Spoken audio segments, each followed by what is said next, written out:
Does it feel like Spanish words leave your brain the moment you actually need them? Like you've studied a word multiple times, you know it, you just recognized it yesterday when someone said it, but when you're in a real conversation and you need to use it, it's just gone. A lot of learners assume that they just have a bad memory or they're just forgetful, but that is very often not the case. So in this video, I'm going to show you why you keep forgetting Spanish words, even the ones you've studied many times, and the most important strategies to make the vocabulary stick so that you can take what you know into real conversations. But there is a downside. Once you understand what's really going on, you're not going to be able to blame your bad memory anymore. But the advantage is that you're going to start practicing vocabulary in a completely new way, and the words are going to start coming to you when you need them. Sometimes you won't even know where they came from.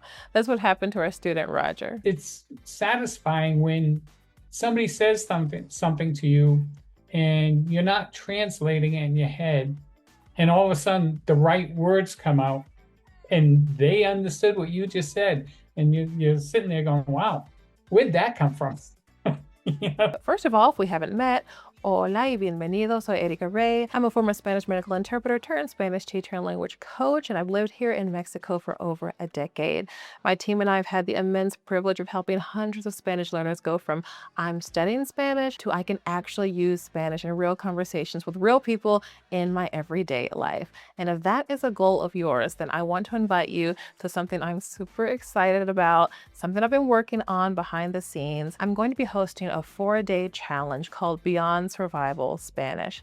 This is designed specifically for those who live in a Spanish-speaking community and are tired of just getting by in Spanish and want to truly participate more naturally and more actively in conversations and build connection and community with those around them. Over 4 days and 4 interactive sessions, I'm going to show you why you can't move beyond transactional Spanish, as one of our students likes to call it, and show you a more effective way to approaching real-life Spanish conversations. And you're actually going to be challenged to go out and use what you learn that very week. So if this sounds interesting to you, then definitely grab a spot. You can use the link in the description or go to ericaraylanguage.com/challenge. All right, let's break down why you keep forgetting Spanish words, and then we'll discuss what to do about it. Research has found that even after dozens of exposures, learners still may not be able to produce words reliably. In one study, learners were exposed to 20 foreign words 32 times each, and a week later could only recall 8 of them on average. 32 exposures, and yet they still forgot most of those words. Researchers have consistently found that recognizing a word and producing a word are two very different things. In other words, you can absolutely know a word and still not be ready to use it. Have you ever been watching a Spanish video or a movie and you hear a word and you're like, oh, I learned that. Yeah, I recognize that word. But then 2 hours later, someone asks you a question and that word would be very helpful in your response, but you just can't remember it. That's because recognition comes before production. But here's something else that's fascinating and also very encouraging. Your brain doesn't stop working on a word the moment you finish studying. Researchers have found that newly learned words can actually become stronger over time as your brain continues processing and organizing them. So that means that not all of the learning happens when you're studying words. A lot of it happens afterwards. Repeated exposure matters a lot, but here's the important part.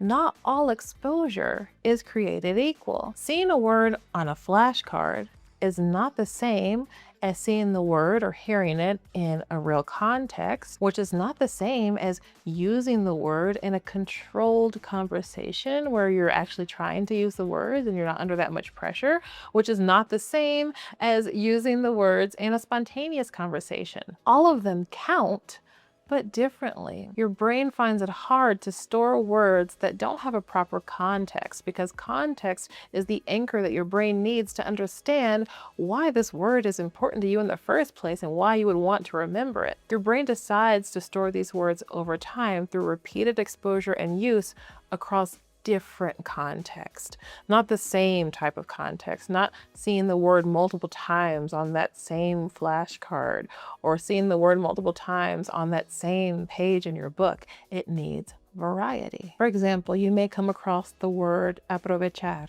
as you're reading and you don't know what it means, and you look it up and you see that it means to take advantage of. You're like, okay, I know what that word means now. That's one exposure. And then you hear, hay que aprovechar la oportunidad. It's another exposure, and you're seeing it in a different context. And then you hear, deberías aprovechar mejor el tiempo. Estoy aprovechando este momento. And each one of these are separate exposures in different contexts, and your brain starts to understand. This is an important word. This word and all of its variations, conjugations, are important. And someone asks you, ¿quieres aprovechar este tiempo para estudiar? And this time when you hear it, it's a question directed to you, so you need to respond. And you process it and you think, okay, I understand what that means. But maybe you don't actually need to use the word aprovechar in the sentence that you say back. You could just be like, sí, claro. But you understood, and that's great progress. But you still haven't really gotten the chance to use it. But then one day someone asks you, ¿qué tal tus clases de español? ¿Te están ayudando? And suddenly out of your mouth comes, sí, las estoy aprovechando bien. That's a big step. You use the word aprovechar without any prompting. It may have been slow at first, but eventually, with repeated exposure and repeated opportunities to use the word, you're using that word with zero translation. You know it, you own it, it's yours. So now you're at a completely different level with that word.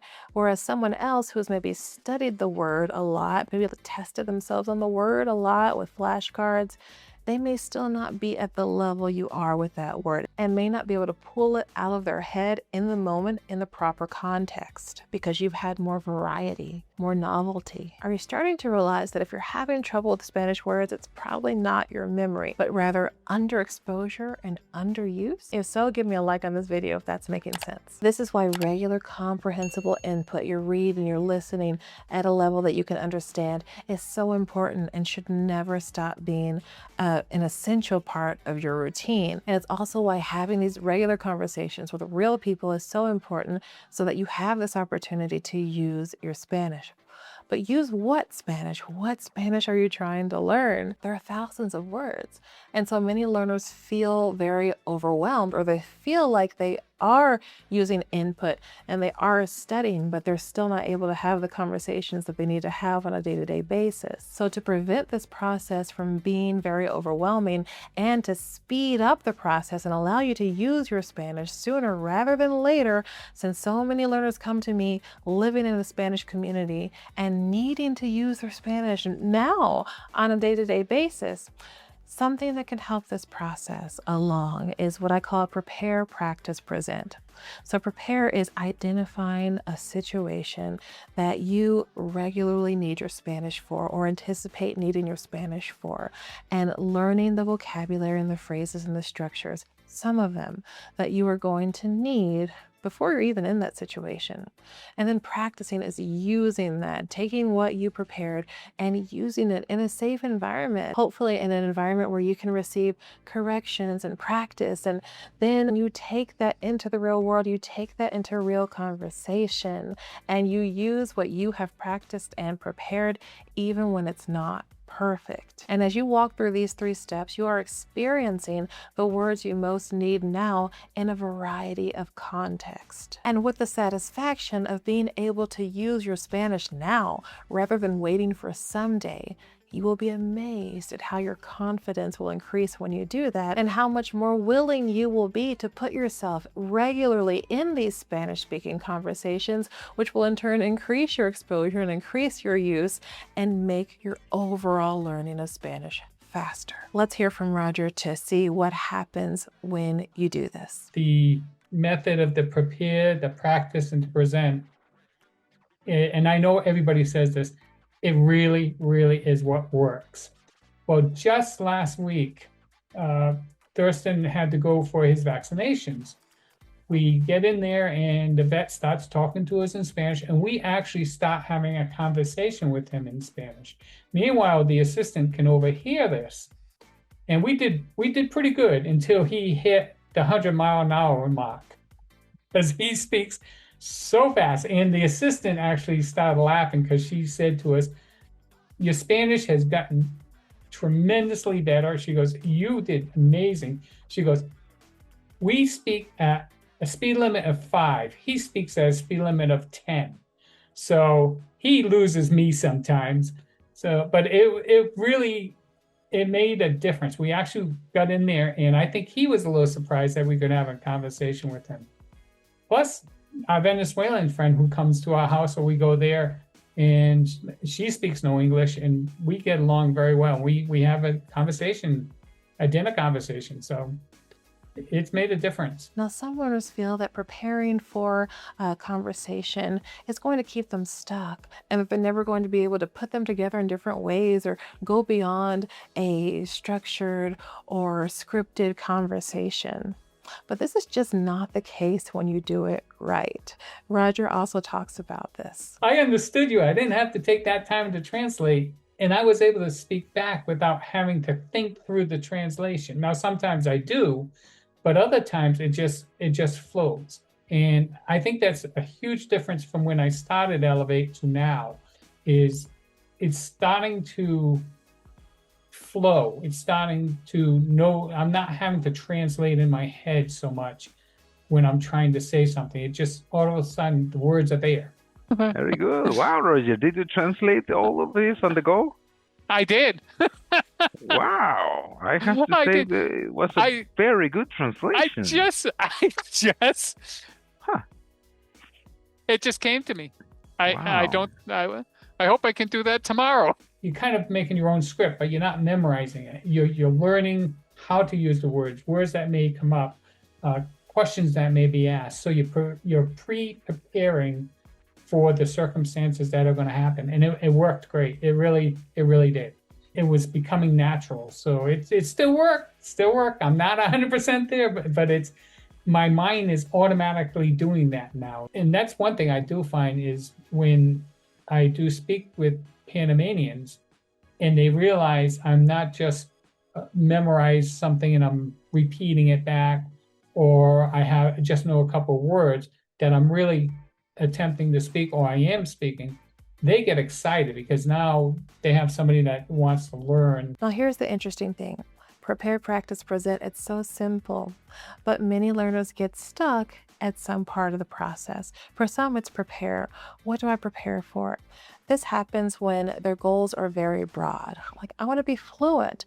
I want to be conversational. Of course, that's your ultimate goal, but that's not specific enough to give you any type of focus. Others prepare, but don't practice enough to make the language easy to retrieve when they need it. They may not have the opportunities to practice or not know how to do so. And then others prepare and practice, but then freeze when the conversation doesn't follow the script that they imagined in their head because they're not prepared with the real life conversation tools that they can work with when they're actually talking to someone, and when, of course, the conversation isn't going to go as planned. And this is why Prepare, Practice, Present isn't about memorizing conversations. It's about building enough familiarity with the vocabulary, structures, and situations that you can adapt when life inevitably goes off script. And this is one of the biggest reasons why I created this challenge, Beyond Survival Spanish. It's a challenge for you to actually do the work because most learners don't need more theory. They need someone guiding them to know what to focus on, help to put it into practice, and the accountability needed to go out and be brave and use their Spanish and come back and report on the results, and we tweak and modify from there. That's exactly what we're going to be doing. I won't just be sharing strategies with you, rather I will be coaching you where you are. So if you've been stuck in that frustrating cycle of studying, forgetting, and feeling like you're just getting by, then I highly encourage you to grab a spot at this live challenge so that I can coach you directly. You can learn more and register with the link that I'll leave in the description or in the first comment, or by going to ericgraylanguage.com/challenge. Remember, we're live, so check the dates, check the times, grab your spot. I cannot wait to coach you in real time and help you create a roadmap for becoming a more confident and independent Spanish learner and member of your Spanish speaking community long term.